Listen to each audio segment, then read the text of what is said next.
இலங்கை பாடசாலைகள் காற்பந்தாட்ட சங்கத்தின் ஏற்பாட்டில் யாழ் மாவட்ட பாடசாலைகளுக்கு இடையே முன்னெடுக்கப்பட்ட 10 மற்றும் 12 வயது பிரிவு ஆண்கள் பெண்களுக்கான future soccer king Sahayaraja challenge trophy கிண்ண காற்பந்தாட்ட போட்டி மாசி மாதம் 28 மற்றும் பங்குனி மாதம் 1ஆம் தேதிகளில் இளவாலை புனித ஹென்றி அரசர் கல்லூரி மைதானத்தில் நடைபெற்றது. 12 வயது ஆண்களுக்கான போட்டியில் யாழ் புனித பத்திரிசியார் கல்லூரி 1ஆம் இடத்தை பெற்று சாம்பியன் பட்டத்தை கைப்பற்றியதுடன் நெல்லியடி மத்திய கல்லூரி 2ஆம் இடத்தையும் வட்டுக்கோட்டை யாழ்ப்பாணம் கல்லூரி 3ஆம் இடத்தையும் பெற்றுக்கொண்டன.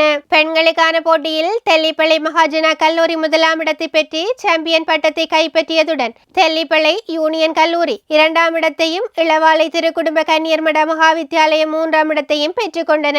அத்துடன் 10 வயது ஆண்களுக்கான போட்டியில் யாழ்ப்பாணம் மத்திய கல்லூரி 1ஆம் இடத்தை பெற்று சாம்பியன் பட்டத்தை கைப்பற்றியதுடன் வட்டுக்கோட்டை யாழ்ப்பாணம் கல்லூரி 2ஆம் இடத்தையும் யாழ் புனித பத்திரிசியர் கல்லூரி 3ஆம் இடத்தையும் பெற்றுக்கொண்டன. பெண்களுக்கான போட்டியில் யாழ்ப்பாணம் நடேஸ்வரா வித்தியாலயம் 1ஆம் இடத்தை பெற்று சாம்பியன் பட்டத்தை கைப்பற்றியதுடன் தெல்லிப்பளை மகாஜனா கல்லூரி 2ஆம் இடத்தையும் இளவாலை திருக்குடும்ப கன்னியர்மட மகாவித்தியாலயம் 3ஆம் இடத்தையும் பெற்றுக்கொண்டன.